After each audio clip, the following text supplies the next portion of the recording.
were stealing our wages and decided to loan the money back to us. The problem is, as our debt burden got bigger and bigger, it just wasn't going to go on forever. There are a number of ways because credit card debt was mounting. At some point, this wasn't going to go on. They did a number of scams to prolong this, and the last big one was the housing scam.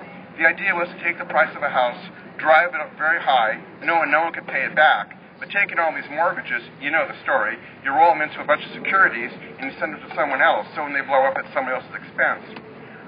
Part of the reason they did it was for profit, but part of it was they encouraged people to take the money out of their houses because the house price is going up, take that value out and keep buying. In other words, your credit card is maxed, so you turn your house into a credit card and you keep that game going. Now the origin of the housing debt is partly this.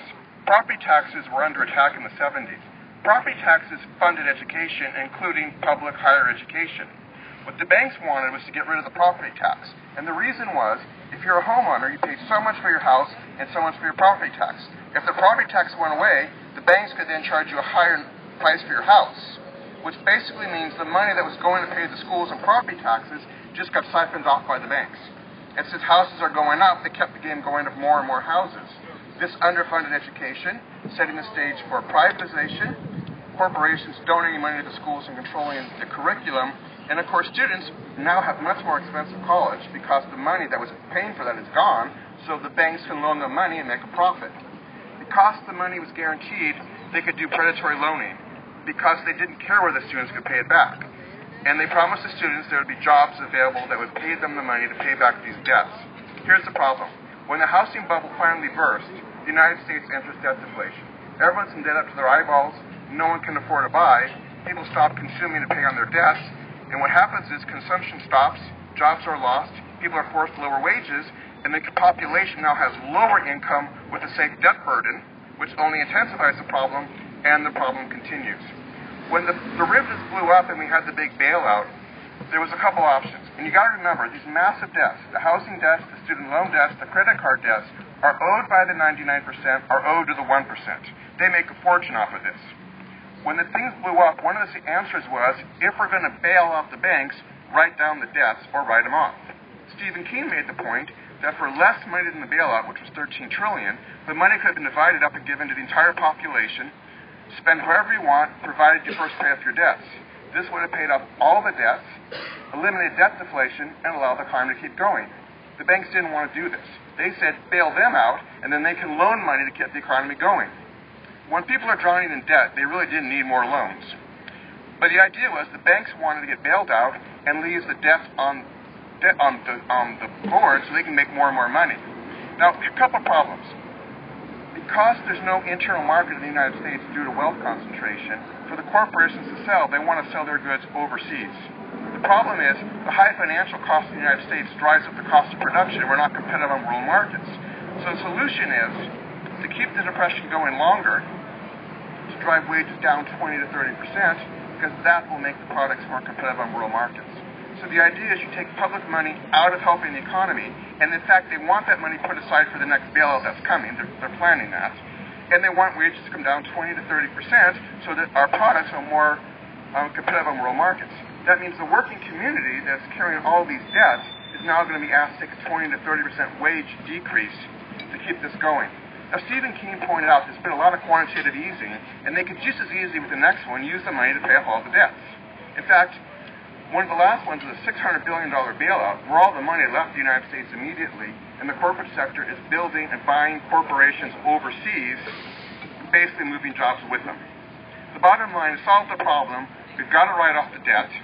We've got to democratize the financial system, and we've got to redistribute wealth back to a more just society. The issue is, these issues are not just for students. They're for people in housing, people who are losing their jobs, people who are concerned about the environment, because the green economy goes right out the window with this.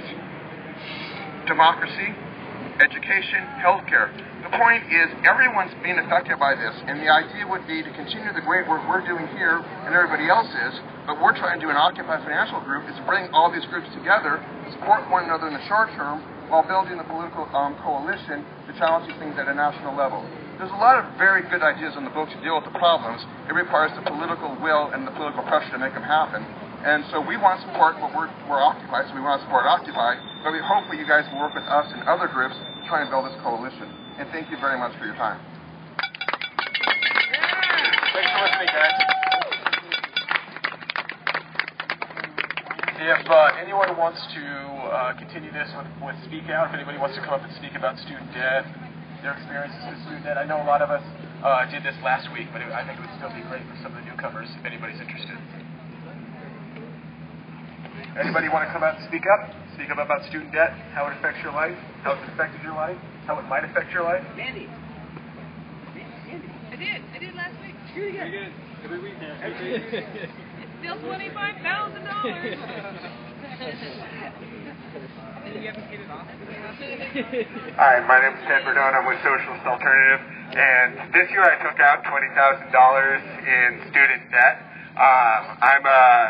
I'm an instructional assistant in Seattle Public Schools, and I'm getting my teaching certificate.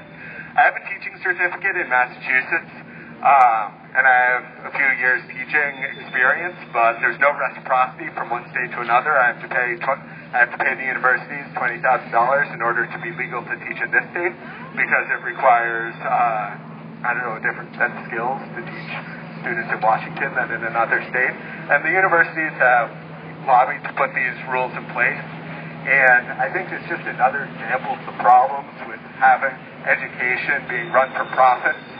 This could start affecting our high schools also. There's a ballot initiative to introduce charter schools to Washington State, which would be a real problem, a real disaster, and just open up the door for for-profit running of secondary schools also. We should be demanding that student debt's absolutely canceled, but also that higher education should be considered as a real human right. That education's a human right. We should have education for free, so that it's not something that winds up bankrupting people. If charter schools come in and suddenly the bottom gets taken out from the education market, and I've got these $20,000 debt and can't get a job teaching, who knows what effect that's gonna have. I don't know. That's what I'll stop there. Thank you very much. Anybody else want to step up and talk about student debt? So, my mother-in-law took out $80,000 in student loans in her daughter's name, who never went to school and will never be able to go to school because she's paying that $80,000 off in debt.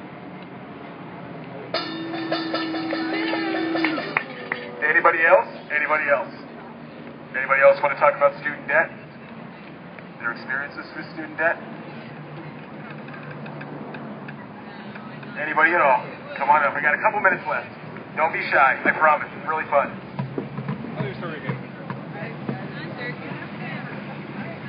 If somebody doesn't step up, I'm going to start talking, and then that's going to be a disaster. So.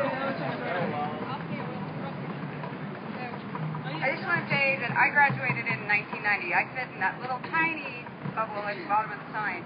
And I graduated with $22,000 in debt. So think about what that would be today with the cost of inflation, tuition hikes, and everything else. It'd be a hell of a lot more. It's wrong back then, it's wrong now. Wrong! Dude, that is wrong.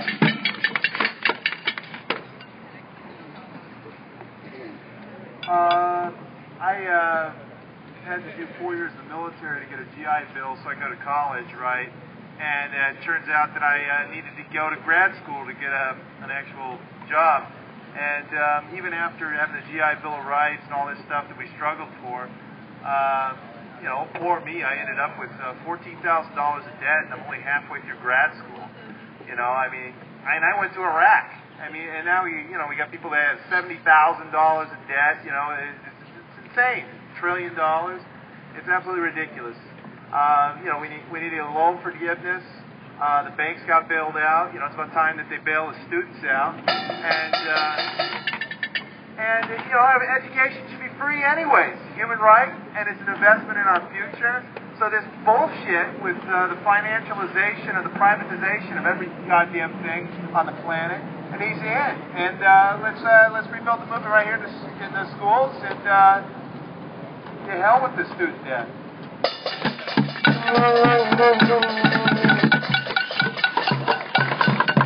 All right, guys, we have about 5 minutes left, a little less than 5 minutes until we march. If anybody wants to come up and speak, you can. Otherwise, I'm going to retire into the crowd. But you guys feel free to find me if you want to say something.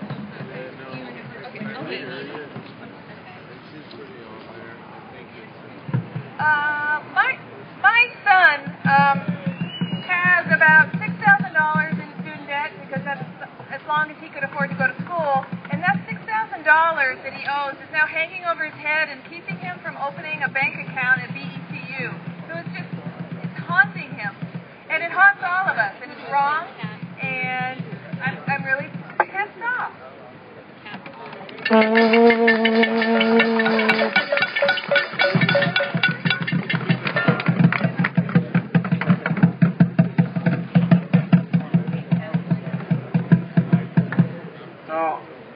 The other huge problem with the high cost of higher education is not just that you end up with huge debts, and it keeps a lot of young people out of higher education.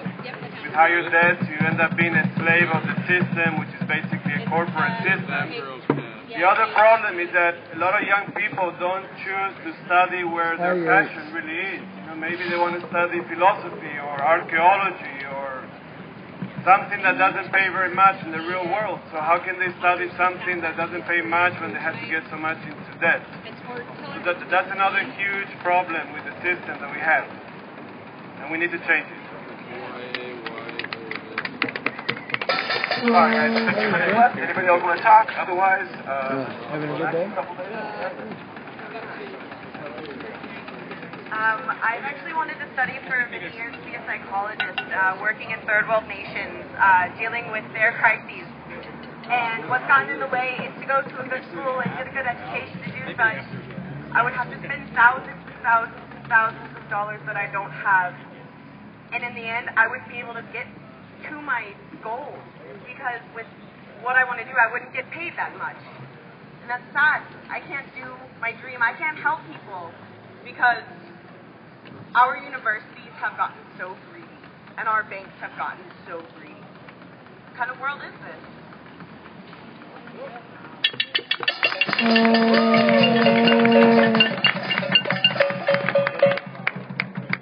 all right, folks. I'm gonna march ahead, and we're gonna be starting any minute. So I'm gonna go let Seattle know we're coming real quick, and you guys will be marching at 8 o'clock on the dot.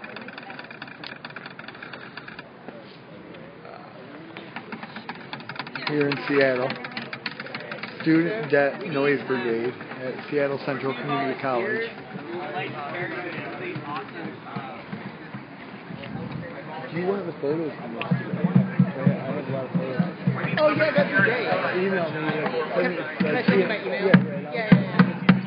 I'll send it with my Gmail account. That way I can catch them all right on one email. Okay, awesome. Okay. Okay. You wouldn't want to give that a presentation. We're here at Seattle Central College, Central Community College. We're going to start a Student Noise Brigade march here in a few minutes to try to end this $1 trillion debt that we face in this country from student debt, higher than credit card debt. Besides mortgages, our credit debt goes as student debt, credit card debt, and then auto loan debt. Besides mortgage, of course. No. You gotta blow your nose?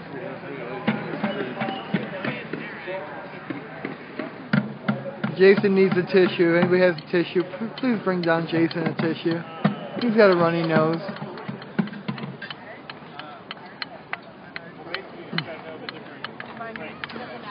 We're getting more involved. We got a little drumming unit here now. I love it. We started with two of them last week. Now we got 4. We're doubling up in the drums. I love it. I posted online. Somebody want to bucket it? People said yeah, so I just brought it. Nice. Well, I have a friend that knows how to play, but he doesn't have one. I might have like maybe like a cheap guitar.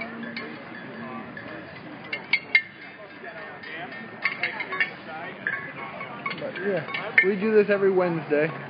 We start meeting up at 7. We do the march at 8. We go through the community. Through the community, I do have a little bit of trouble streaming. Some of the houses, they're all brick, tall buildings, and they kind of knock the signal out a little. So sorry if that happens. I'll say in advance. We come right back up usually, a minute or so after. Doesn't take long normally.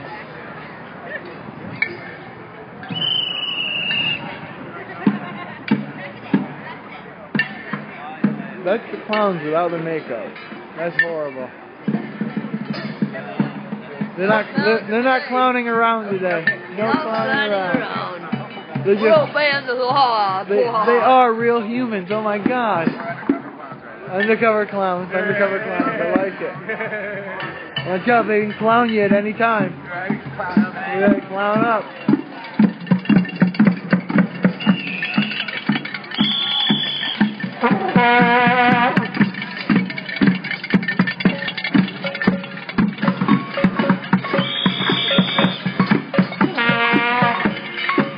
Oh, we're gonna be loud today, it sounds.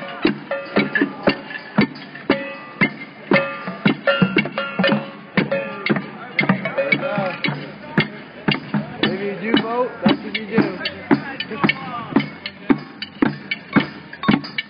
We got a new banner for this week.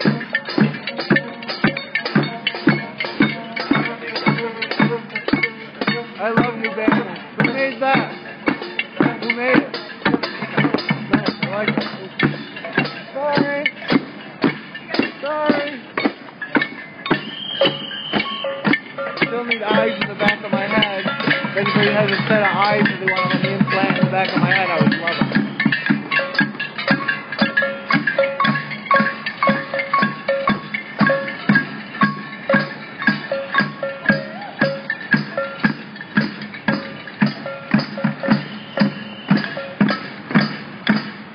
Here in Seattle to make some noise.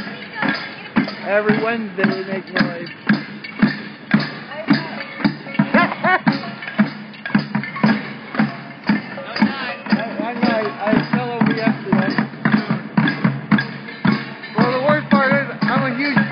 I fall down anyways.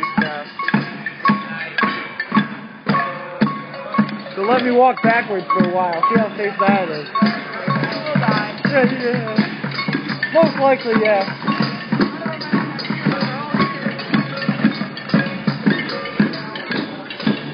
If I fall down and start bleeding, just leave me there, man. Right? Don't worry. Stop the bleeding. Oh. It's all got something. Alright, save mine.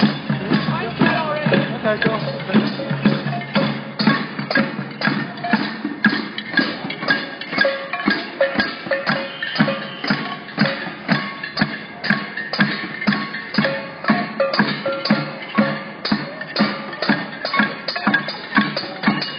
Welcome to Seattle's Wednesday Night Fun. Some people like to go drinking on a Wednesday night. We like to make some noise.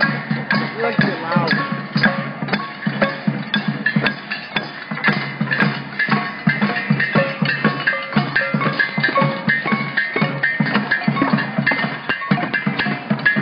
Books or bombs? Which one do you prefer? What's your future?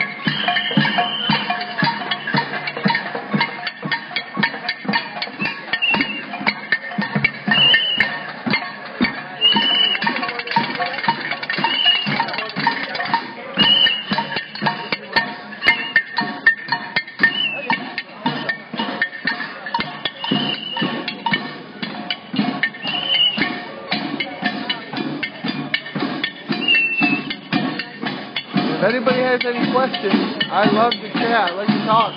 Type them in. I like to talk.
lot of them coming down this way.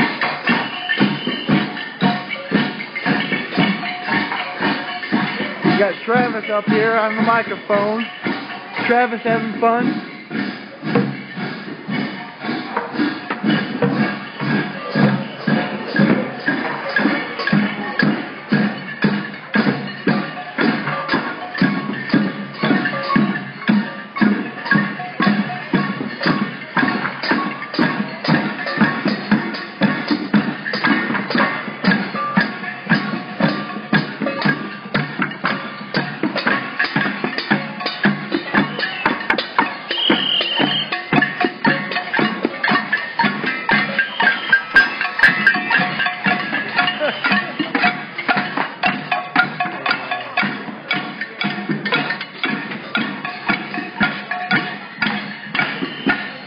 Every Wednesday night we do. So if you're around on a Wednesday in the Seattle area, if you want to come on down, we'd love to have you. Bring a pot and pan, bring a guitar, any instrument that's unplugged. Horns, we would love a horn band walking with us.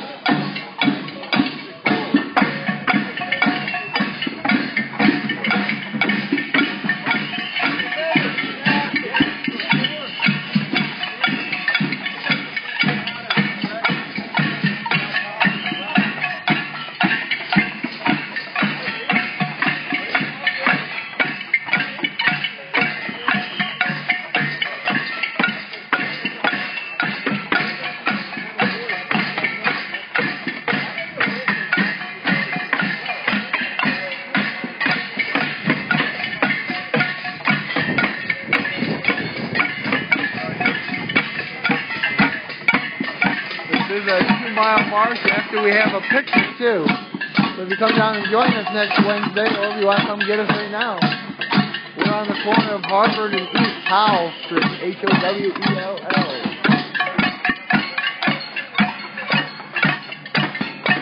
Yeah, at the end of the march we have a nice picnic in the Cal Anderson Park.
Every Wednesday he's out too. Every Wednesday they're going down across the campus window.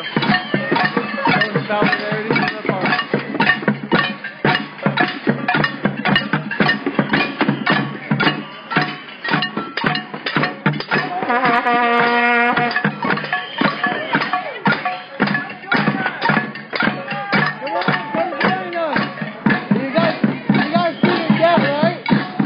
Everybody's got student debt. Come on.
did find out at the end of the month we're losing our 4G hotspot.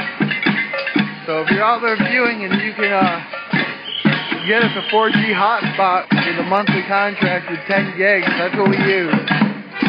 We really need one donated by the end of the month or we're going to lose a lot of streaming ability here. And there's a lot happening. I want to make sure everybody sees it.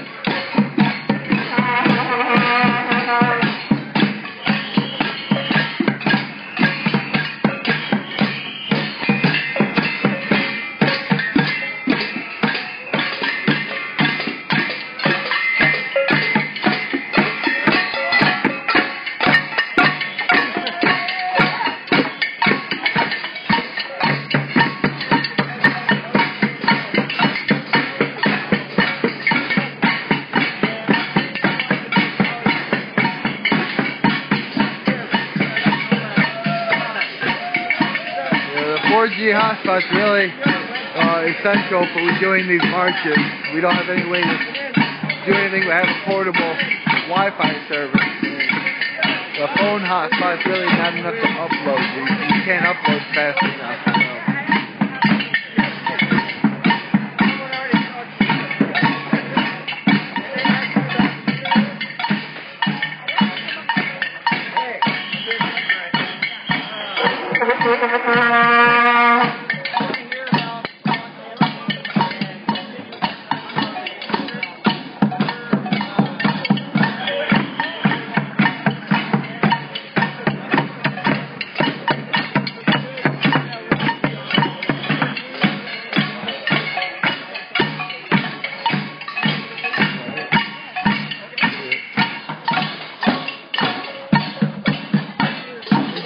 Turned off a hall on the summit. In case anybody wants to come out and join. This is when it starts to get a little weird for the Wi-Fi service. I do know that. You can see the smaller brick buildings surrounding us.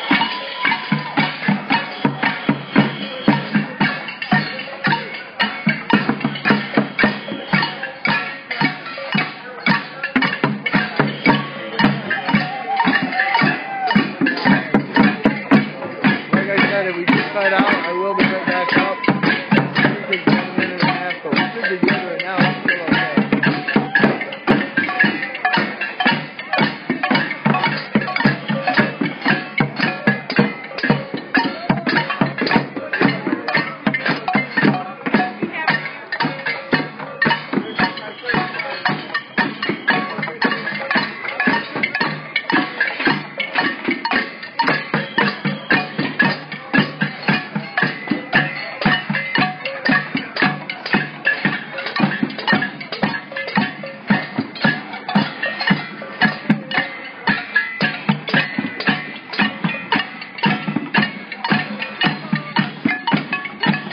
Crossing Denny Way, coming up on Broadway.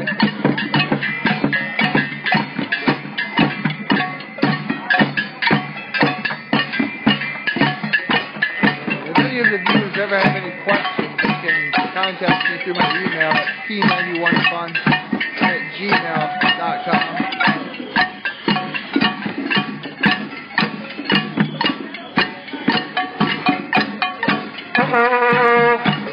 Oh, I'm sorry, this is Olive Way, not Broadway. Olive Way.